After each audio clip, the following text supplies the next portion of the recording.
Vous écoutez Alger Chaîne 3, le journal. 12h30 sur les ondes d'Alger Chaîne 3 et on entame cette nouvelle édition avec les titres, l'essentiel de l'actualité qui reste dominé par la foire commerciale intra-africaine. Dernier jour de ce rendez-vous continental aujourd'hui, la clôture est prévue pour cet après-midi.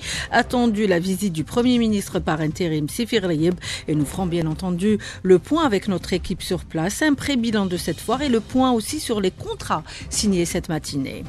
De nouvelles pluies orageuses sont annoncées pour cette journée dans la partie est du pays. Celles survenues hier au centre et à l'ouest n'ont pas été sans conséquences. Un décès à Naama et de nombreuses interventions ont été opérées par les éléments de la protection civile. Éducation nationale, des changements sont annoncés pour cette nouvelle rentrée scolaire, pour les classes primaires notamment. Les troisième années, les matières géographie et éducation civique supprimées, le volume horaire revu et corrigé. En matière de gestion du secteur de la santé, 2 points phares, la décentralisation et l'allègement des procédures administratives, des orientations claires données par le ministre au DSP. Nous aurons des réactions de certains d'entre eux dans cette édition. L'Algérie appelle à une nouvelle réunion d'urgence du Conseil de sécurité sur les dépassements de l'entité sioniste concernant cette fois l'attaque de Doha. Et à Gaza, les bombardements se poursuivent, immeubles et tours sont rasés. En France, le nouveau Premier ministre fraîchement installé, déjà mis à l'épreuve, une journée de contestation est en cours, baptisée Bloquons tout. Culture en revient sur ce méga concert de musique dédié aux invités de l'IATF à l'Opéra d'Alger, rassemblement des extraits des chefs-d'œuvre symphoniques et des chants populaires africains. En sport, football mondial 2026, le match Somalie-Algérie aura lieu au stade de Berraqi. Il compte pour la 9e et avant-dernière journée des éliminatoires. Bienvenue à tous, c'est donc le dernier jour de l'IATF ce mercredi 10 septembre, marqué par la conclusion d'une nouvelle série d'accords, à commencer par la SONAREM qui a procédé ce matin à la signature de 5 contrats et protocoles d'accords pour développer les produits miniers en Algérie avec des entreprises tunisiennes et égyptiennes ainsi que d'autres accords pour l'exportation de minerais. Belkacem Soltani, PDG de SONAREM, il s'exprime au micro de Rimbouradoum. Nous avons signé un contrat avec les Tunisiens pour exporter 1 million de tonnes de pozzolan. C'est une roche magmatique. C'est la seule roche où la densité elle est inférieure à 1, donc elle flotte. Elle est utilisée pour plusieurs industries. Également, nous avons signé des contrats pour la bentonite, la diatomie comme argile, le marbre et le carbonate de calcium. Le carbonate de calcium, le groupe SONAREM vient de mettre en place 2 grandes usines, une au niveau de SIG à Mascara de l'INOF et l'autre elle est au niveau de Khroub. 4e contrat, il s'agit de marbre. Donc nous allons exporter 60 000 mètres cubes et à travers la transformation en produits semi-finis, nous allons arriver à 600 000 mètres carrés. C'est des contrats qui dépassent largement les dizaines de millions de dollars. Alger et Dakar qui défendent également une vision commune d'une Afrique souveraine et interconnectée à travers une coopération économique ambitieuse. Les 2 parties tracent les contours d'un nouveau modèle économique fondé sur le partage des compétences, la complémentarité des ressources et une vision commune du développement. Aïssa Toufal du Conseil sénégalais de l'entrepreneuriat, membre de l'Union des femmes chefs d'entreprise au micro de Liestel Rény. Nous sommes venus signer des accords avec Anabib, avec Pipe et avec Fondal. C'est pour dire les relations privilégiées que nous avons entre l'Algérie et le Sénégal et dont nous sommes très fiers et que nous souhaitons concrétiser par des accords réels. Et avec ça, nous avons commencé à développer la coopération Sud-Sud. La ZLECAf justifie que les Africains travaillent entre eux. Et nous sommes très heureuses de la qualité des produits algériens. Pendant des années, j'ai acheté en Europe et aujourd'hui, je suis heureuse d'acheter en Algérie. Moi, je peux dire déjà que les prix sont compétitifs. La qualité des produits est là. Ce qui nous manque, c'est le transport. Si on veut développer le commerce intra-africain, nous devons améliorer le cadre du transport. Plusieurs contrats stratégiques ont été signés entre entreprises algériennes et partenaires africains et internationaux, confirmant la dynamique d'ouverture économique de l'Algérie et Petit Aladoun.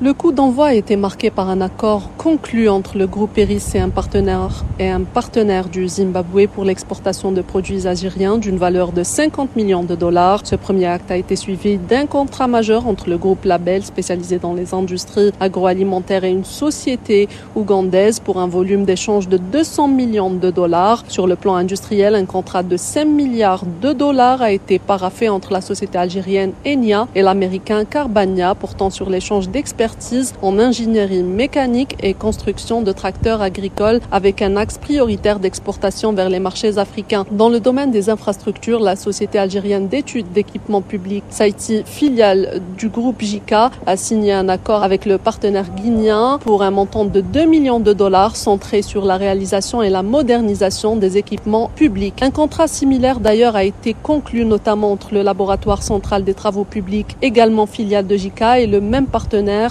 guinéen. Enfin, le volet technologique a été illustré par un contrat d'exportation de 35 millions de dollars conclu entre une entreprise algérienne de pièces de rechange de haute précision dans l'industrie des fils métalliques et une société américaine, marquant une percée sur le marché nord-américain. Ensemble, ces différents partenariats traduisent la volonté de l'Algérie de diversifier, d'intensifier la coopération sud-sud et de s'affirmer comme un acteur industriel et commercial incontournable sur la scène africaine et internationale. À l'IATF, les innovateurs sont présents au sein de l'espace Start-up. Ils s'attellent à développer des solutions qui visent des problématiques qui font partie de l'agenda 2063 de l'Union africaine. La transition énergétique en fait partie. Un innovateur algérien a développé, entre autres, un robot nettoyeur de panneaux photovoltaïques, un produit qui a intéressé de nombreux visiteurs, nous dit Sami Aloun. Une dynamique constatée au niveau des stands dédiés aux start-up. Les exposants démontrent leur savoir-faire en ce qui concerne des problématiques présentes au sein de l'Afrique, comme la transition énergétique, le passage d'un modèle d'énergie à un autre plus durable. Pour ce faire, c'est des chercheurs et innovateurs qui se penchent sur cette transition à l'aide des nouvelles technologies, avec comme vision l'agenda 2063 de l'Union africaine. Khaled Basta, fondateur de la start-up BK Robotronics. On est présent ici à l'IATF. On expose un robot qui nettoie le panneau solaire. Et c'est un robot qui est vraiment important pour l'efficacité énergétique. Alors le robot, comment il fonctionne à l'aide d'une brosse à l'intérieur qui nettoie à sec les panneaux solaires. Vous savez, c'est bien beau d'installer des panneaux solaires, mais le nettoyage, il est très très important. Si on ne fait pas de nettoyage, on pourra perdre jusqu'à 40% d'efficacité énergétique. C'est pour ça qu'on a développé le robot qui nettoie le panneau solaire à sec et il fonctionne en automatique comme en semi-automatique. Là, on est en train de travailler sur l'IoT et l'intelligence artificielle. Il peut détecter automatiquement s'il a besoin de nettoyage et aussi il peut détecter s'il y a des fissures sur les panneaux solaires. Et il y a beaucoup d'Africains qui sont intéressés, il y a du Zimbabwe, il y a aussi du Pakistan, il y a aussi une société chinoise qui sont intéressés. Des concepts automatisés pour s'assurer que l'énergie solaire photovoltaïque puisse être exploitée d'une manière optimale pour contribuer à la transition énergétique au sein du continent. Des approches modernes qui sont catalysées à travers une jeunesse africaine créative qui aspire à trouver des solutions aux problématiques de l'Afrique. Et pour cette 4e édition de l'IATF, les résultats dépassent toutes les prévisions compte tenu du volume et de la valeur des accords et contrats conclus à l'occasion de cet événement. On vous propose d'ailleurs un pré-bilan avec le Houari Abdelatif. Il est sous-directeur de la promotion des exportations au ministère du Commerce extérieur, au micro de Nesrine Dahmoun. Les opérateurs économiques algériens ont réussi à convaincre leurs homologues du reste du continent de signer des contrats pour l'exportation des produits algériens vers ces pays. C'était d'ailleurs l'un des projets d'organisation de cette foire. Nous avons ainsi atteint pratiquement tous les objectifs assignés par les organisateurs et les hautes autorités de l'État. Il y a beaucoup de rencontres entre les opérateurs des différents pays. Il y a eu un dialogue franc entre eux. L'Algérie est donc fière d'avoir organisé cet événement dans le cadre du plus grand organisme commercial au monde, à savoir l'AZLECAF. Voilà, c'était un pré-bilan de l'IATF avant d'avoir d'autres indications pour un bilan global. La cérémonie officielle de clôture de l'IATF s'est prévue dès 14h, attendu la visite du Premier ministre par intérim Sifir Leyeb. Elle sera marquée, cette clôture aussi, par l'annonce du prix du meilleur pavillon, mais aussi la meilleure start-up. Avant de connaître les lauréats, Mariam Djerli s'est introduit dans les préparatifs du hackathon pour un premier prix évalué à $10 000.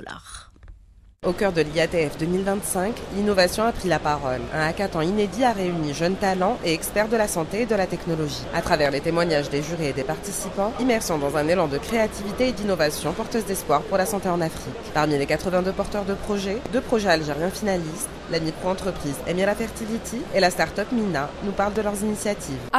Notre idée est une application digitale axée sur la santé féminine et plus spécifiquement les problèmes d'infertilité. Nous allons développer une application qui propose divers services qui aideront les femmes avec des problèmes de fertilité, incluant la nutrition et la santé mentale. Et cette application sera combinée avec des tests de grossesse et d'ovulation. Cette innovation donnera aux femmes africaines accès aux soins et à des solutions aux problèmes auxquels elles font face à cause d'un manque de connaissances ou d'équipements. Notre produit repose sur l'idée d'aider les gens qui souffrent du diabète pour mieux gérer leur vie, car le diabète est très difficile à gérer et reste mortel. Les mauvaises décisions peuvent avoir un impact très important, elles peuvent mener à la mort malheureusement. Nous aidons donc les gens à rester à jour vis-à-vis de leur taux de glucose et leur état diabétique. Je pense que le hackathon s'est bien passé, on a proposé une idée novatrice comparée aux autres compétiteurs. Nous sommes satisfaits. Nous avons également recueilli les impressions des jurés, notamment Madame Safia Agheni, cofondatrice de HealthSeed, incubateur international spécialisé dans la technologie au service de la santé. Je suis ravie d'avoir assisté à un hackathon ici et avoir eu l'opportunité d'entendre des innovations de notre jeunesse en Afrique qui développe énormément de résilience pour adresser des problèmes, de réels problèmes. Il y a un vaste marché pour elles. Après, j'ai vu également l'opportunité de pouvoir les accompagner davantage à s'étendre, non pas juste sur un marché, par exemple l'Algérie, mais bien au-delà parce qu'il y a un marché vaste, donc plusieurs pays d'Afrique et pourquoi pas au-delà de l'Afrique. De cette expérience intense émergent des projets concrets portés par la créativité et l'audace de la jeunesse africaine. Plus qu'un concours, ce hackathon a montré qu'en matière de santé, l'avenir se construit ici et maintenant avec des solutions africaines à des problèmes africains. 12h41 sur les ondes d'Alger 3. Les fortes précipitations enregistrées la veille n'ont pas été sans conséquences. Il y a eu un décès à Naama. La personne a été cernée par les eaux à l'intérieur de son véhicule. D'autres ont été secourus à Saïda, Blida et Bouira à la faveur de l'intervention des éléments de la protection civile. On fait le point avec le commandant Nassem Bernaoui, contacté par Mehdi Hadaoui. La protection civile a entamé plusieurs opérations de sauvetage, ainsi qu'opérations de repêchage d'une personne qui a été décédée au niveau de la wilaya de Naama, où deux personnes étaient à bord d'un véhicule, ils ont été emportés par le cru d'Oued. La première personne a été sauvée par nos éléments et la deuxième personne a été emportée, malheureusement repêchée, décédée. Et aussi, une autre opération de sauvetage a été enregistrée au niveau de la wilaya de Saïda, une personne qui a été cernée au milieu d'un oued. Plusieurs opérations aussi ont été effectuées, notamment d'assistance et d'épuisement des eaux à l'ouest du pays, sud-ouest, notamment à Béchar, aussi à Sidi Bel Abbas, aussi au niveau du centre du pays, les wilayas de Blida, de Bouira, aussi ont été concernés par des opérations d'épuisement des eaux qui cumulées suite aux fortes précipitations. La prudence est donc recommandée, d'autant que les services météo annoncent de nouvelles fortes précipitations pour les prochaines heures dans 13 wilayas de l'est du pays. Ce 21 septembre, les élèves des 3 paliers de l'éducation nationale reprendront le chemin de l'école, une rentrée qui se fera sous le signe de changement pour les classes primaires, révision du volume horaire et suppression de quelques matières. Les détails avec Maya Alkenz. À l'occasion de la rentrée scolaire 2025-2026, le ministre de l'Éducation nationale, Mohamed Sghir Saadaoui, a annoncé plusieurs réformes, notamment la restructuration des matières et des volumes horaires de la 3e année de l'enseignement primaire. Cette réorganisation vise à moderniser les méthodes, alléger la charge des élèves et développer davantage les activités culturelles, sportives et artistiques. Concrètement, plusieurs matières voient leurs horaires renforcés. L'anglais gagne 30 minutes par semaine pour atteindre 2 heures, l'éducation physique passe à 2 heures et l'éducation artistique bénéficie de 45 minutes supplémentaires, soit 1h30 hebdomadaire. La langue arabe est légèrement renforcée avec 15 minutes de lecture en plus, portant son total à 7h30 par semaine. L'histoire dispose désormais d'une séance autonome de 30 minutes pour mieux ancrer la dimension identitaire et nationale. En contrepartie, la géographie et l'éducation civique disparaissent de l'emploi du temps afin de recentrer les efforts sur les savoirs fondamentaux et introduire les autres disciplines de façon plus progressive. Le ministre prévoit aussi une meilleure répartition des enseignants et un dispositif de formation continue pour les professeurs et inspecteurs afin d'assurer une application harmonieuse de cette réforme. Voilà, c'était les principaux changements annoncés pour cette nouvelle rentrée. On rappelle aussi que la première semaine des cours sera consacrée cette année à la santé scolaire avec comme objectif concrétiser le principe d'un esprit sain dans un corps sain. La rentrée scolaire, c'est dans une quinzaine de jours. La gestion du secteur de la santé, il faut décentraliser et déconcentrer pour une meilleure qualité de service et prestations aux malades. Les directeurs de la santé des wilayas sont tenus de respecter ces décisions annoncées la veille par le ministre du secteur et qui entrent en vigueur dès aujourd'hui. Hadjar Msaoudi. Plus besoin de passer systématiquement par la centrale pour faire avancer un projet, ce qui va permettre d'accélérer les procédures et de mieux répondre aux besoins des malades. Linda Boubguira, directrice de la santé de la wilaya de Constantine. On a commencé à trier les dossiers. Dès qu'on reçoit une demande pour l'ouverture d'un établissement privé, on va appliquer les instructions. On fera de sorte qu'il n'y ait aucun retard et une bonne gestion de cette demande jusqu'à la fin, l'octroi de la décision définitive. Cette réforme s'inscrit dans une démarche de décentralisation, donner plus de responsabilités aux directions de wilaya. Damesh Mohamed Nasser, directeur de la santé de la wilaya de Annaba. Tour à tour, nous recevons à chaque fois des instructions, des notes concernant l'engagement au niveau local de certaines décisions d'ordre organisationnel, tant sur le plan administratif que sur le plan des décisions que nous devons prendre localement au lieu qu'elles soient prises en charge par la centrale, c'est-à-dire par le ministère. La décentralisation s'accompagne d'une autre étape clé, la modernisation du secteur par la numérisation, avec à terme un identifiant national de la santé pour chaque patient et la généralisation des documents électroniques dans chaque structure hospitalière. Énergie, le président directeur général du groupe Sonatrach, Rachid Hachichi, a souligné lors des travaux de la conférence et exposition Gastech 2025, dont les travaux se poursuivent à Milan, en Italie, le rôle majeur du gaz naturel dans le maintien de l'équilibre des marchés mondiaux de l'énergie. Il a souligné le rôle qu'elle assume, l'Algérie donc, dans la garantie de la sécurité énergétique du pays, devenant ainsi un fournisseur sûr et fiable du marché européen et un partenaire stratégique des plus grandes compagnies énergétiques. Les cours du pétrole sont poussés à la hausse aujourd'hui à plus de $67. Le marché s'inquiète en fait des fortes tensions géopolitiques, notamment au Moyen-Orient. L'Algérie appelle à une réunion d'urgence du Conseil de sécurité de l'ONU suite aux attaques sionistes contre Doha hier, lesquelles ont visé une délégation du Hamas. Netanyahou a encore échoué à faire fléchir le mouvement de la résistance palestinienne, selon l'analyste politique Fares Selfendi, contacté par Karim Abdenour. Il est clair que les sionistes, à travers leurs déclarations, que ce qui s'est passé est un message à Hamas pour qu'ils se rendent, qu'ils baissent les bras et remettent les prisonniers et ses armes. L'entité sioniste veut dominer le monde arabe. Elle lui a dit clairement qu'elle peut frapper n'importe quelle capitale, elle peut atteindre chaque personne dans ces pays.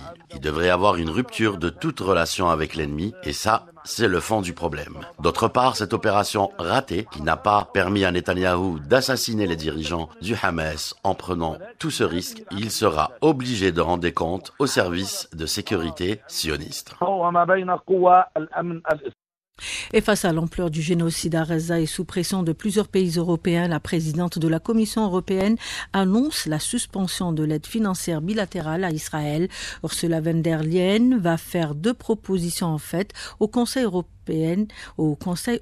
La première sera de sanctionner les ministres extrémistes du gouvernement Netanyahou et les colons violents en Cisjordanie, une mesure déjà prise individuellement par plusieurs pays. La Commission avait déjà proposé de suspendre l'accès de l'entité sioniste au financement de son programme de recherche Horizon, mais cette initiative est coincée sans majorité pour la voter parmi les 27. On écoute à ce propos le décryptage du journaliste et militant Ricardo Guterres, contacté depuis Bruxelles par Rabia Slimani. Madame von der Leyen, en tant que présidente de la Commission, agit parce qu'elle était acculée politiquement. Plusieurs motions de défiance étaient sur la table et sans vraiment qu'elle a pris des mesures qui apparaissent avant tout symboliques et qui sont de toute façon très tardives. On a vraiment l'impression que la Commission agit parce qu'il y a un risque politique pour elle, pas vraiment parce qu'elle a une conviction que l'Union européenne doit prendre ses responsabilités face à ce génocide en cours à Gaza. Ça fait des mois et des mois que, par exemple, l'ensemble des syndicats européens demandent la suspension de cet accord. C'est que ce sont les États qui ont le vrai mot à dire dans la politique européenne et pas seulement la Commission. Monsieur Netanyahou est poursuivi par la Cour pénale internationale. Je ne vois pas moindre mot, le moindre déclaration de Madame von der Leyen à son égard. Elle parle de sanctions contre des ministres extrémistes. Qu'est-ce que ça veut dire, les ministres extrémistes? Pour moi, tout le gouvernement israélien est extrémiste, à commencer par Netanyahou. Et sur le terrain, les bombardements ne cessent toujours pas. Ils gagnent en intensité. 41 martyrs depuis l'aube ce matin et 184 ont été blessés. Tours, immeubles et maisons sont démolis. En France, le nouveau Premier ministre fraîchement nommé Sébastien Lecornu est déjà à l'épreuve. Il doit gérer une journée de contestation baptisée Bloquons tout. Des actions sont signalées un peu partout en France. Ce mouvement de contestation qui dénonce les mesures budgétaires prévues par le gouvernement démissionnaire de François Bayrou, mais la désignation de Sébastien Lecornu suscite déjà l'indignation du Parti socialiste et le Front de gauche. Le choix du nouveau Premier ministre français est-il risqué? Réponse avec l'analyste Majid Sihoussine, contacté par Rabia Slimani. Cette journée de mobilisation, elle tombe un peu à l'eau puisque le gouvernement a sauté. Les plans qu'il avait formulés sont pour l'instant suspendus. On vient de nommer un nouveau Premier ministre qui va être sur une démarche annoncée comme nouvelle avec la construction d'un plan de non-censure. Ce proche, de cette personne qui décrit comme un proche, voire le chouchou de M. Macron, finalement, c'est tout changé sans rien changer. La France est dans une impasse parce qu'elle n'a pas cette culture des accords et des consensus comme ça peut exister en Belgique, comme ça peut exister en Allemagne. Rien ne garantit l'approche des municipales qui vont avoir lieu dans quelques mois en France, que pourrait tomber un accord alors qu'il y a des différences énormes sur les positions. Comment mettre d'accord la gauche qui veut qu'on revienne sur la réforme des retraites avec les républicains qui sont indispensables pour former un gouvernement, qui veulent des mesures sur l'immigration, qui veulent des mesures sur la sécurité, qui veulent des mesures d'économie sur les déficits. C'est très très très difficile. Ils vont finir par trouver un modus vivendi en raison de la peur de la dégradation de la situation économique, mais la France est paralysée jusqu'à 2027. Et Air Algérie qui annonce des perturbations, voire même des annulations dès aujourd'hui de et vers la France en raison d'un préavis de grève des contrôleurs aériens.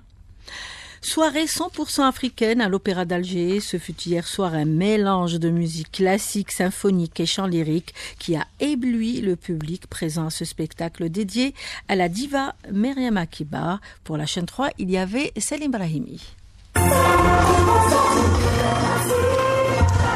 Une soirée mémorable qui a réuni sur scène quelques 80 artistes composant l'orchestre de l'Opéra d'Alger. Un orchestre qui a fait voyager l'assistance à travers la musique classique universelle, la chanson algérienne et la chanson africaine. Une soirée hommage à Myriam Makeba, Noudi Abdelkader Bouazara, directeur général de l'Opéra d'Alger. Hymne à l'Afrique, c'est un hommage à cette grande diva de la chanson africaine, Myriam Makeba. Une programmation hétéroclite pour faire briller l'âme de l'Afrique, comme l'affirme le chef d'orchestre Lotfi Saidi. L'âme de l'Afrique, du classique, de la musique symphonique, chant lyrique, symphonique aussi, 3 titres africains et bien sûr la musique algérienne. Zohira Mazari, chef de chœur de l'orchestre qui a brillamment chanté sur scène, insiste sur l'africanité naturelle de la chanson algérienne. L'africanité des autres morceaux et des autres styles musicaux algériens, donc qui sont justement aussi africains. Le public est sorti émerveillé par la magnifique performance de l'orchestre de l'Opéra d'Alger. C'est une très belle soirée.